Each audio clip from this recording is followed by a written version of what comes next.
এই দুনিয়ার মধ্যে আল্লাহ রাব্বুল আলামিন আমাদেরকে আল্লাহর প্রতিনিধি হিসাবে, আল্লাহর খলিফা হিসাবে এই দুনিয়ার মধ্যে আমাদেরকে পাঠাইছেন।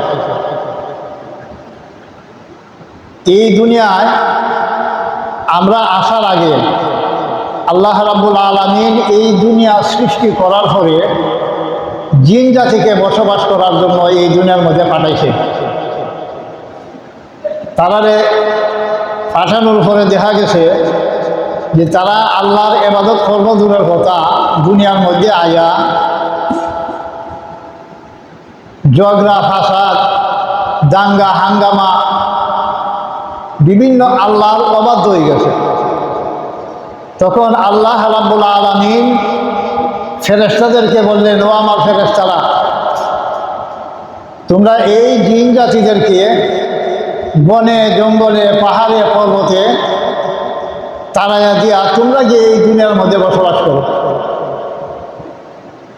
তাহলে ফেরেশতারা এই দুনিয়ার দ্বিতীয় বাসিন্দা, আর দুনিয়ার প্রথম বাসিন্দা হইল জিন্নাত, জিন জাতি, আর দ্বিতীয় বাসিন্দা হইল ফেরেশতা। ফেরেশতারা আল্লাহর হুকুমে এই দুনিয়ার মধ্যে আসার পর আল্লাহর ইবাদত, আল্লাহর গুণগান, তারা তো গুনাহ কি জিনিস এই জিনিসটা তারা বুঝেও না, কল্পনাও করতে পারে না। তারা নিষ্পাপ, মাসুম। তাদের অন্তরের মধ্যে একটা ধারণা আইল যে দুনিয়ার মধ্যে আল্লাহ রাব্বুল আলামিন জিন জাতিরে পাঠাইছে, তারা দুনিয়ার মধ্যে রক্তপাত ঘটাইছে, দাঙ্গা হাঙ্গামা করছে, ঝগড়া ফাসাদ করছে। তখন আল্লাহ রাব্বুল আলামিন অসন্তুষ্ট হইয়া তারারে আমাদেরকে পাঠাইছে, তারারে তাড়ায় দিয়া পাহাড়ে পর্বতে বনে জঙ্গলে তাড়ায় দিয়া আমরা এই দুনিয়ার মধ্যে বসবাস করতাম। তা আমরা তো আর গুনাহ করি না, গুনার খান্দা পাইয়া যাই না, তাহলে আমরা শ্রেষ্ঠ, মনে মনে এই ধারণা আইছে। তারা যখন এই ধারণার বশীভূত হইয়া তারা বলা বলি শুরু করতে লাগলো, আলোচনা শুরু করতে লাগলো, আমরাও শ্রেষ্ঠ, সৃষ্টির শ্রেষ্ঠ জাতি আমরাও। তখন আল্লাহ পাক রাব্বুল আলামিন ফেরেশতাদের এই বলা বলি শোনার পরে, এই ধারণা আসার পরে আল্লাহ রাব্বুল আলামিন ফেরেশতাদেরকে ডাইকা বললেন, ও আমার ফেরেশতারা, এই পৃথিবীর মধ্যে, এই দুনিয়ার মধ্যে আমি একটা জাতি বানাইতাম চাই, মানুষ জাতি, আমার প্রতিনিধি হিসাবে, আমার প্রতিনিধি হিসাবে এই দুনিয়ার মধ্যে মানুষ জাতি আমি পাঠাইব। তখন ফেরেশতারা আল্লাহ রাব্বুল আলামিনের কাছে জানতে চাইল যে, ও আল্লাহ, তুমি যে মানুষ জাতি এই দুনিয়ার মধ্যে পাঠাইবা, তারার বৈশিষ্ট্য কী হইব, তারা কীরকম হইব, তারার আমল আখলাক তারার কীরকম হইব? এই কথার জবাবে আল্লাহ রাব্বুল আলামিন ফেরেশতাদেরকে বললেন, ও আমার ফেরেশতারা, তারা এইরকম হইব যে ইচ্ছা করলে তারা সমস্ত জীব জানোয়ারকেও হার মানাইতে পারবো গুনার কাম করিয়া, আর যদি ইচ্ছা করে তাহলে সমস্ত ফেরেশতাদেরকেও হার মানাইতে পারবো ইবাদত বন্দেগী করিয়া। এটা হইল তারা ইচ্ছা শক্তির উপরে, ইচ্ছার উপরে। তখন আল্লাহ রাব্বুল আলামিন এই ফেরেশতাদেরকে এই প্রশ্নের জবাব দিলেন।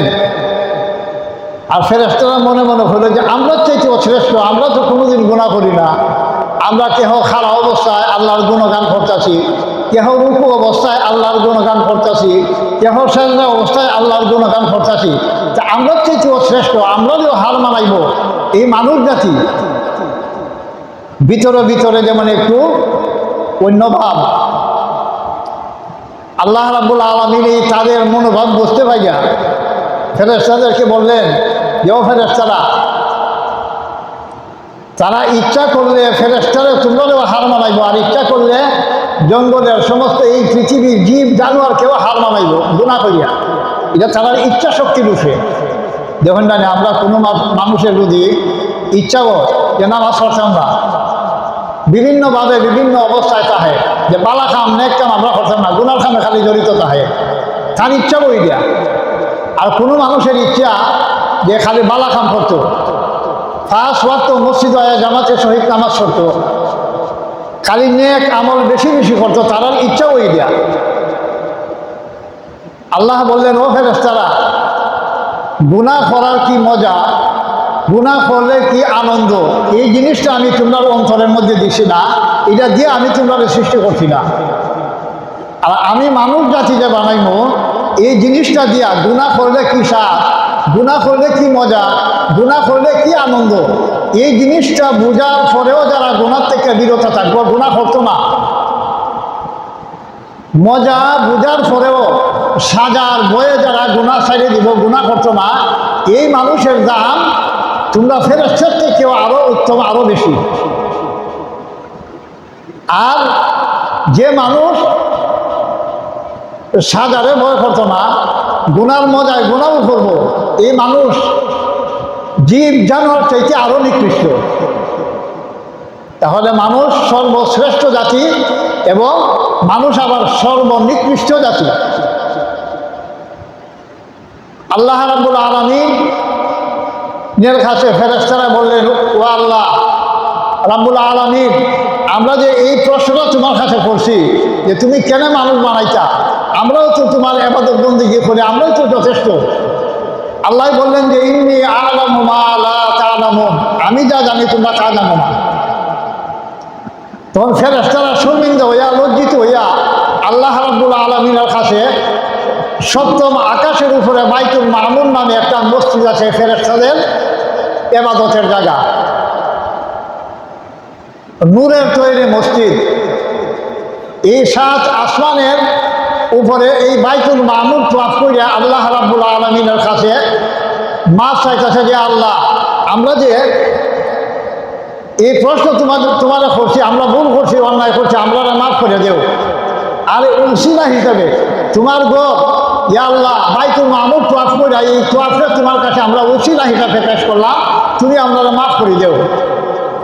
আল্লাহ রাব্বুল আলামিন বললেন, ও ফেরেশতারা, তোমরা জানো না, জানার জন্য আমার জিজ্ঞাসা, আমার কাছে প্রশ্ন করছো, এটা তো কোনো গুনাহ হইছে না, তারপরেও তোমরা আমার কাছে আমার ঘরের 7 আসমানের উপরে এই বাইতুল মামুর তওয়াফ করে সেরা এই তওয়াফে উসিলা করে আমার কাছে মাফ চাইতেছ, আমি তোমরা মাফ করে দিতাম, এতে তো কোনো গুনাহ হইছে না।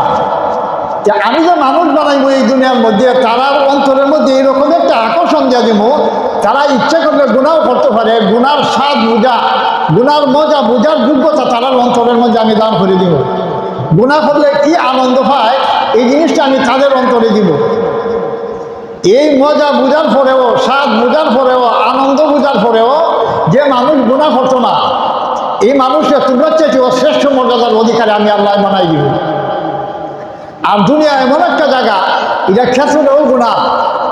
আমার এই বান্দারা, এই মানুষ জাতি দুনিয়ার মধ্যে গেলে গুনার মাঝে গেলে চলবো, যে তোমার মতো তো 7 আসমানের উপরে ফাড়ি দিয়ে আইতে পারতো না, আর তোয়াফের উসিও করতে পারতো না।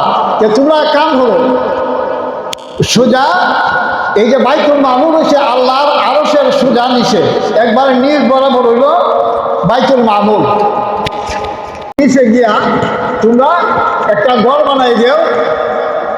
আর এই ঘর তওয়াফ কইরা যদি আমার কাছে আমার বান্দিরা মাফ চায়, আমি আল্লাহ রাব্বুল আলামিন তাআলা মাফ করে দিব, 7 আসমানের উপরে আর আমল লাগতো না।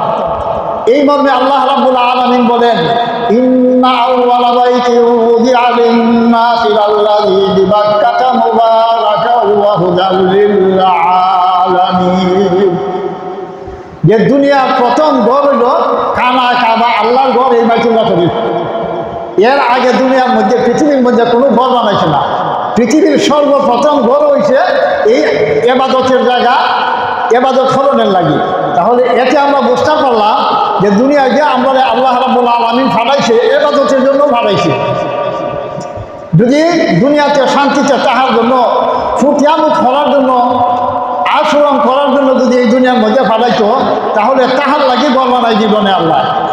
তা আল্লাহ কিতা করছে, ইবাদতের জন্য ঘর বানাই দিয়েছে সর্বপ্রথম। ফেরেশতাদের মাধ্যমে এই সর্বপ্রথম কাবা নির্মাণ করে দিছে। যেহেতু মানুষ জাতি ভাড়াইবার আগেও আল্লাহ রাব্বুল আলামিন ফেরেশতাদের মাধ্যমে এই খানা কাবা নির্মাণ করে দিছে, যে তারা দুনিয়ার মধ্যে গিয়া গুনার মাঝে লিপ্ত হইব, গুনাহ করব। গুনাহ করার পরেও যদি এই খানা কাবার মধ্যে আয়া সেরিয়া, এই খানা কাবা তোয়াফ করে সেরিয়া আমার কাছে মাফ চায়, আমি আল্লাহ রাব্বুল আলামিন তারারে সমস্ত জিন্দিগির গুনারে আল্লাহ রাব্বুল আলামিন মাফ করে দিয়া একবারে সদ্য ভূমিষ্ঠ মাসুম বাচ্চা যেইভাবে ভূমিষ্ঠ হয়, নিষ্পাপ হইয়া মাসুম হইয়া, আমি আল্লাহ তাদেরকে এইভাবে নিষ্পাপ মাসুম বানাই দিব। সুবহানাল্লাহ। তখন প্রশ্ন থাকতে পারে, সমস্ত মানুষকে আর এই বাইতুল্লাহ শরীফ যাইতে পারবো? যারা টাকা আছে, পয়সা আছে, লক্ষ লক্ষ টাকার মালিক, তারা এই খানা কাবাকে জিয়ারত করিয়া আমার কাছে উছিলা লইয়া আমার কাছে মাপ চাইব, আর যারা আইতে পারতো না তারা কেটা করতো? এরকম একটা প্রশ্ন থাকে না? গরিবে মনে মনে কইব যে আমি তো আর যাইতে পারতাম না, যারা ধনী তারাও তো যাইব গিয়া তো ফিরে আল্লাহর কাছে মাপ চাইব। আল্লাহ রাব্বুল আলামিন বলেন, যদি কোনো মানুষ এই খানা কাবা যেমন লাগতো না, এই খানা কাবার শাখা পৃথিবীর মধ্যে যত মসজিদ আছে প্রত্যেকটা মসজিদে খানা কাবার শাখা,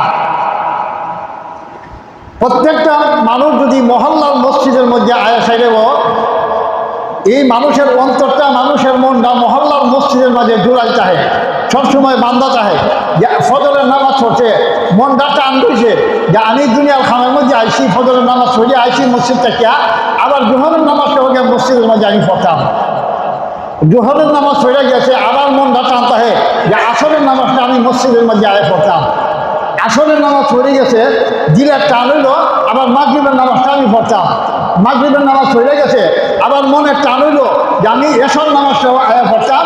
এশার নামাজ পড়ে গেছে, আবার মনের টান হইল যে আমি ফজরের সময় ঘুম থেকে উঠতাম, ফজরের নামাজটাও জামাতের সাথে আমি গিয়ে পড়তাম। এরকমভাবে যার অন্তর মসজিদের সাথে লাগাই থাকবো, মসজিদের সাথে বান্ধা থাকবো, তাদেরকেও আল্লাহ রাব্বুল আলামিন ওই মর্যাদা দান করে দিব। তাদেরকেও আল্লাহ রাব্বুল আলামিন আমল নামত থেকে সমস্ত গুনারে মাফ করে নিষ্পাপ মাসুম বেগুনা বানাই দিব। সুবহানাল্লাহ। তাহলে আমরা খানা কাবা যেমন লাগবো, যারা যাইতে পারে না তারা যদি মসজিদও আয়েসে গিয়া, মহল্লার মসজিদও আয়েসে গিয়া 5 ওয়াক্ত এইভাবে আয়েসে জামাতে নামাজ পড়ে আল্লাহর কাছে মাফ চায়, তওবা করে আল্লাহ রাব্বুল আলামিন তাদেরকেও মাফ করে দিব। মসজিদ এমন একটা জিনিস, তাহলে মসজিদের মধ্যে সবসময় অন্তরটা বান্ধা থাকতো। যে ব্যক্তি মসজিদ দুনিয়ার সর্বপ্রথম গড় হইল, আল্লাহ রাব্বুল আলামিন ঘোষণা করছে যে খানা কাবা, এর আগে আর পৃথিবীতে কোনো গড় আছে না। আল্লাহ গড় বানাই দিয়েছে ফেরেশতাদের মাধ্যমে। হযরত আদম আলাইহিস সালাতু ওয়াস সালাম এই দুনিয়ার মধ্যে আসার পরে পুনরায় গড়ে সংস্কার করছে, পুনরায় নির্মাণ করছে। যে মসজিদ এমন একটা জিনিস, মসজিদে নাকি যে ব্যক্তি মসজিদ বানায় দেয়, আল্লাহ রাসূল সাল্লাল্লাহু আলাইহি ওয়াসাল্লাম বলেন, ওয়াকালা আলাইহিস সালাতু ওয়াস সালাম, মান বানা লিল্লাহি মাসজিদান বানাল্লাহু লাহু বাইতান ফিল জান্নাহ। যে ব্যক্তি মসজিদ বানায় দেয় অথবা এহরা বানায় দিতে পারছে না, মসজিদের মধ্যে সহযোগিতা করছে তৌফিক অনুযায়ী, 20,000 দিল, 10,000 দিল, 5,000 দিল, 500 দিল, 100 দিল, 50 টাকাও দিল। এইরকমভাবে যার যেরকম তৌফিক আছে মসজিদের মধ্যে যদি শরীক হয়, আল্লাহ রাসূল বলেন যে ওই মানুষটার জন্য, যে ব্যক্তি মসজিদ বানায় দেয়, এই ব্যক্তির জন্য আল্লাহ রাব্বুল আলামিন বেহেশতের মধ্যে স্বর্ণের দ্বারা ঘর বানায় রাখে, স্বর্ণের দ্বারা ঘর বানায় রাখবে। চিন্তা করে দেখছেন মসজিদের কি দাম। তাহলে এই মসজিদের মধ্যে যে এহরা বানাইতে পারছে না, মসজিদের মধ্যে সহযোগিতা করছে, কিছু সহযোগিতা করছে তার তৌফিক অনুযায়ী, এইরকম নাই। এইরকমভাবে যদি 100 টাকা যদি কেউ শরীক হয়, তাহলেও আল্লাহ রাসূল বলেন এই মানুষটার জন্য আল্লাহ রাব্বুল আলামিন বেহেশতের মধ্যে স্বর্ণের দ্বারা একটা ঘর বানায় রাখবে।